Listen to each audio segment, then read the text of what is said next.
अस्सलाम वालेकुम स्टूडेंट्स, क्या हाल है जी? कैसे हैं आप सब? उम्मीद करता हूं कि आप सब खैरियत से होंगे। स्टूडेंट्स, मैं हूं मोहम्मद इब्राहिम आपके चैनल डायमेंशनल फिज़िक्स से।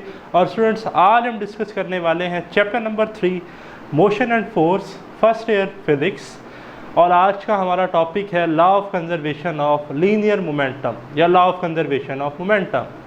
तो देखें, टॉपिक का जैसे कि नेम है लॉ यानी कि कानून, conservation mean unchange constant of momentum यानी कि मोमेंटम का वो कानून जिसमें मोमेंटम कांस्टेंट रहती है, कंजर्व्ड रहती है। Law of conservation of momentum की स्टेटमेंट क्या है? Total linear momentum of an isolated system remains constant. किसी भी आइसोलेटेड सिस्टम की जो टोटल मोमेंटम है वो कांस्टेंट रहती है। इसका बच्चों क्या मतलब है? इंतहाई आसान कि भाई initial momentum of a system is equal to the final momentum of a system. अगर फॉर एग्जांपल दो बॉल्स हैं, एक बॉल जो है वो तेज़ रफ्तार से मूव कर रही है और एक बॉल जो है वो कम स्पीड से मूव कर रही है। सपोज करें ये वाली बॉल तेज़ स्पीड से मूव कर रही है, ये वाली बॉल कम स्पीड से मूव कर रही है। तो एक वक्त ऐसा आता है कि ये इससे जाकर कोलाइड करती है। जब ये कोलाइड करती है तो ये अपनी वेलोसिटी इसके साथ इंटरचेंज कर लेती है। इंटरचेंज करने का क्या मतलब है कि भाई ये स्लो थी, ये वाली तेज़ थी। ये वाली जो हमारे पास स्लो थी, अब हुआ क्या, जैसे ही कुलियन हुई तो जो स्लो वाली थी वो तेज़ हो गई, ठीक है, और जो तेज़ मूव कर रही थी ये वाली, ये स्लो हो गई। बात समझ रहे हैं? जो पहले स्लो थी वो तेज़ हो गई और जो पहले तेज़ थी वो स्लो हो गई। ओके, इन्होंने अपनी वेलोसिटीज इंटरचेंज की क्योंकि मोमेंटम कंजर्व रखने के लिए। या आप अपनी गन से बुलेट फायर करते हैं तो बुलेट जो है वो वेलोसिटी उसकी अगर कोई भी है, उसका मैस बहुत ज़्यादा कम है तो बड़ी तेज़ रफ्तार से मूव करती है, जबकि गन का मैस बहुत ज़्यादा है तो गन रिकॉइल होती है, जर्क ऐसे एकदम से लगता है। लेकिन वो जर्क की वेलोसिटी बुलेट की वेलोसिटी से काफ़ी कम होती है। क्यों? मोमेंटम होती है mass multiply by velocity. Gun की जो हमारे पास वेलोसिटी है वो कम थी, रिकॉइल वेलोसिटी, जबकि गन का मैस ज़्यादा था। जबकि बुलेट के केस में बुलेट की वेलोसिटी ज़्यादा थी, मैस कम था। तो मोमेंटम होता है मैस मल्टीप्लाई बाय वेलोसिटी। तो गन और बुलेट का मोमेंटम कंजर्व रखने के लिए ये बिल्कुल ऐसे ही है कि आप 3 मल्टीप्लाई बाय 5 15, ठीक है, या 5 मल्टीप्लाई बाय 3 15। आप सपोज कर लें कि 3 जो है जी वो क्या थी हमारे पास, गन की जो है वो वेलोसिटी थी, ठीक है, और उसका मैस 5 था, आंसर 15 आया, ठीक है। इसी तरह जो हमारे पास बुलेट थी, बुलेट की जो हमारे पास वेलोसिटी थी वो 5 मीटर पर सेकंड थी लेट से, और उसका मैस 3 kg था, तो तब भी आंसर क्या आया? 15। तो इनिशियल मोमेंटम और फाइनल मोमेंटम बराबर हो तो इसे हम कहते हैं law of conservation of momentum, ठीक है, कि इनिशियल मोमेंटम और फाइनल मोमेंटम क्या हो? बराबर। तो देखें, स्टेटमेंट है total linear momentum of an isolated system remains constant. Total linear momentum constant है तो हम कहेंगे final momentum of a system is equal to the initial momentum of a system, ठीक है। अब ये पेपर में मार्क कर लें, एज अ लॉन्ग क्वेश्चन भी आता है, ठीक है, और इसी से शॉर्ट क्वेश्चन भी बनते हैं और ये MCQs के लिए भी काफ़ी इंपॉर्टेंट है, ठीक है। तो अब आप देखें, हम ये बार बार ये टर्म क्यों लिखी कि the linear momentum of an isolated system remains constant. Isolated system क्या होता है?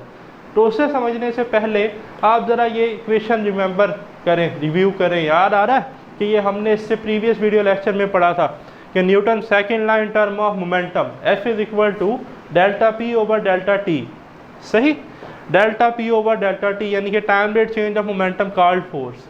अब law of conservation of momentum के मुताबिक अगर मोमेंटम कांस्टेंट है तो कांस्टेंट वैल्यू में कोई चेंज नहीं आता, डेल्टा P 0 होगा, तो फोर्स क्या होगी? 0। If P constant then F 0। तो आइसोलेटेड सिस्टम बच्चों ऐसा सिस्टम होता है जिस पे कोई एक्सटर्नल एजेंसी, कोई फोर्स ही एग्जर्ट ना करे, जिस पे लगने वाली फोर्स 0 हो, ठीक है। तो आइसोलेटेड सिस्टम की डेफिनेशन देखें, the system in which no external agency exert any force. बच्चों ऐसा सिस्टम जिसके ऊपर कोई एक्सटर्नल एजेंसी जो है वो फोर्स ना लगा रही हो, उसे डिस्टर्ब ना कर रही हो, तो हम कहते हैं कि इस तरह के सिस्टम के लिए टोटल जो मोमेंटम है वो कंजर्व्ड रहता है, कांस्टेंट रहता है। एग्जांपल क्या है? Molecules of gas in a glass vessel at constant temperature. ये बच्चों एक गिलास वेसल है ब्लैक कलर का, इसमें ये जो ब्लू से डॉट्स हैं सपोज करें ये मालिक्यूल हैं गैस के, कोई भी गैस है जो हमने इसमें फिल की हुई है, लेट से हाइड्रोजन गैस है।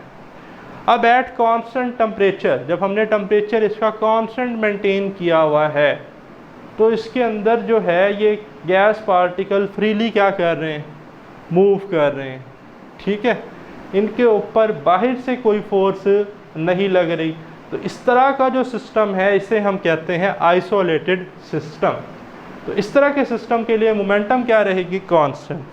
अब आपकी बुक में उसने 2 एग्जांपल्स जो हैं जी वो ली हैं, ठीक है, और मोमेंटम को प्रूफ किया है। एग्जांपल बड़ी सिंपल है, देखें कि consider N isolated system of 2 balls of mass m1 and m2। 2 balls हैं बच्चों, याद रखिएगा, एक ब्लू बॉल है और एक रेड बॉल है, एक ब्लू बॉल और एक रेड बॉल, दोनों के मैसेस बराबर हैं, m1 is equal to m2। But याद रखिएगा कि बिफोर कुलियन, शुरू में जो ब्लू बॉल है उसकी वेलोसिटी v1 है और रेड बॉल की वेलोसिटी v2 है, बट शुरू में v1 की वेलोसिटी v2 से ज़्यादा है, ठीक है, ये मैंने शुरू में लेक्चर के बाद की। फिर एट द टाइम ऑफ कुलियन, अब v1 की वेलोसिटी ज़्यादा थी तो एक वक्त ऐसा आया कि v1 जो है ये v2 की तरफ अप्रोच करती करती इसके करीब आ गई और इससे कोलाइड की। तो m1 जो थी उसने फोर्स लगाई m2 पर, ब्लू वाली ने रेड वाली पे फोर्स लगाई f, और रेड वाली ने एज अ रिएक्शन ब्लू वाली पे फोर्स लगाई f प्राइम, ठीक है। फिर जब इन्होंने फोर्स लगाई तो आफ्टर कुलियन मैंने कहा था इन्होंने वेलोसिटीज इंटरचेंज कर ली। इंटरचेंज कैसे की भाई, ये जो हमारे पास वेलोसिटी थी है v1 प्राइम, ये है अब आफ्टर कुलियन, ठीक है, और m2 क्या है, जो रेड बॉल थी उसकी वेलोसिटी v2 प्राइम। अब इस केस में याद रखना है कि पहले v1 की वेलोसिटी ज़्यादा थी v2 से, बट जब ये कोलाइड हुई तो इन्होंने वेलोसिटीज इंटरचेंज की, जिसकी वेलोसिटी ज़्यादा थी उसकी कम हो गई, जिसकी कम थी उसकी ज़्यादा हो गई। तो यहाँ v1 ज़्यादा था v2 से, बट इस केस में v2 प्राइम, रेड वाली बॉल जो है वो ज़्यादा तेज़ी से मूव कर रही है as compare to v1 prime, तो v2 prime greater than v1 prime. अब सवाल ये पैदा होता है कि इन बॉल्स की रिस्ट्रिक्शंस क्या हैं, ये बॉल किस तरह की होनी चाहिए। तो याद रखिएगा, these balls have the following characteristics, smooth हो, नॉन रोटेटिंग हो और हार्ड और रिजिड हो। अगर ये आपस में कोलाइड करती हैं तो उनकी शेप ना चेंज हो। अच्छा, स्ट्रेट लाइन मूव कर रही हैं, रोटेट ना करें, अपने एक्सिस पर रोटेट ना करें, और स्मूथ हो, ठीक है। ये तीनों आपने इनकी जो है जी कंडीशंस याद रखनी है कि law of conservation of momentum के लिए जो हम बॉल चूज़ करते हैं वो क्या है। अब शुरू से स्टार्ट करते हैं कि बिफोर कुलियन मैंने क्या कहा, एक रेड बॉल एक ब्लू बॉल, ब्लू और रेड बॉल दोनों के मैसेज बराबर, ब्लू का m1 रेड का m2, बट ब्लू की वेलोसिटी v1 रेड की वेलोसिटी v2 और v1 ग्रेटर देन v2, ठीक है जी। बट ड्यूरिंग कुलियन ब्लू वाली ने रेड वाली पर फोर्स लगाई f और रेड वाली ने ब्लू वाली पर फोर्स लगाई f प्राइम। अब इसे हमने लिखना है, इस सिनेरियो को, law of conservation of momentum को डिस्कस करने के लिए मैं इक्वेशन यहाँ यूज़ करूँगा Newton second line term of momentum. तो वो क्या था, F is equal to delta P over delta T, या F is equal to M V F minus M V I over T, वही वाली इक्वेशन बच्चों। तो देखें हम ये इक्वेशन जो है पढ़ते हैं सिंपल, जो हमारे पास जनरल फॉर्म है, F is equal to M V F minus M V I over T. ये इक्वेशन जो है जी हमने पढ़कर आए, ठीक है, Newton second line term of momentum, इसे ही यूज़ करना है। तो देखें यहाँ लिखा है F force exerted on m2 by m1। F क्या है जी, वो फोर्स जो एक्सर्ट हुई किस पर, m2 पर, किसने लगाई, m1 में। अब फोर्स किस पर लग रही है, m2 में, तो मोमेंटम में भी किस में चेंज आना चाहिए, m2 का। अब m2 का इनिशियल मोमेंटम क्या होगा, m2 v2, मोमेंटम होता है ना p is equal to mv, momentum का फार्मूला हम क्या पढ़ते हैं भाई, p is equal to mv। तो इनिशियल मोमेंटम सेकेंड बॉल का क्या बनेगा, मैं इधर लिख भी लेता हूँ, m2 v2, और जो सेकंड बॉल है इसका फाइनल मोमेंटम क्या बनेगा, m2, मैच तो वही रहेगा, वेलोसिटी चेंज होगी, v2 प्राइम। अच्छा, अब आप देखें कि F क्या थी, force exerted on m2 by m1। इसी तरह बच्चों F प्राइम क्या है, force exerted on m1 bye m2। जो m2 ने m1 पर फोर्स लगाई, तो फोर्स किस पे लग रही है, m1 पे, तो मोमेंटम भी किसका चेंज होगा, फर्स्ट बॉल का। तो फर्स्ट बॉल का इनिशियल मोमेंटम क्या बनेगा m1 v1, मास और वेलोसिटी को मल्टीप्लाई कर दें, और फाइनल मोमेंटम क्या बनेगा m1 v1 प्राइम। ठीक है जी। अब लिखते हैं इस इक्वेशन के मुताबिक इक्वेशंस। तो देखें मैंने लिखा है by using Newton second law in term of momentum we have. तो F क्या थी जी? F वो फोर्स थी, ठीक है जी, जो m1 ने m2 पर लगाई। किस पर लगाई? m2 पर। m2 पर लगाई तो मैंने कहा था m2 का मोमेंटम चेंज होगा, तो m2 का फाइनल मोमेंटम, इक्वेशन थी mvf, फाइनल मोमेंटम क्या था जी सेकंड बॉल का? m2 v2 prime. हमने लिख लिया m2 v2 prime minus initial momentum फार्मूले के मुताबिक। तो इसका इनिशियल मोमेंटम क्या था सेकंड बॉल का? m2 v2, तो हमने लिख लिया m2 v2 divided by t। अब t को इधर मल्टीप्लाई कर लें तो बनेगा f cross t is equal to m2 v2 prime minus m2 v2। ठीक है, इसी तरह हम लिखेंगे f प्राइम के लिए। f प्राइम क्या है? Force exerted on m1 bye m2, जो m2 ने m1 पर फोर्स लगाई। अब फोर्स किस पर लग रही है? m1 पे, तो मोमेंटम भी किसका चेंज होगा? m1 का। तो आप देखें f prime is equal to, हाँ जी, final momentum of first ball m1 का क्या था? m1 v1 prime. तो देखें m1 v1 prime minus initial momentum, initial momentum क्या था जी m1 बॉल का, जिसका मैस m1 था फर्स्ट बॉल का, m1 v1। तो देखें m1 v1 divided by time to time t ही रहेगा, तो इस t को इधर मल्टीप्लाई कर दें तो f prime cross t, f prime cross t is equal to m1 v1 prime minus m1 v1। अब इसे नाम दे दें फर्स्ट इक्वेशन का, इसे नाम दे दें सेकंड इक्वेशन का। एडिंग इक्वेशन 1 एंड 2, पहली और दूसरी इक्वेशन को ऐड करें। देखिए लेफ्ट साइड में ऐड करें, राइट साइड में ऐड करें। लेफ्ट वाली ऐड करेंगे तो f cross t plus f prime cross t।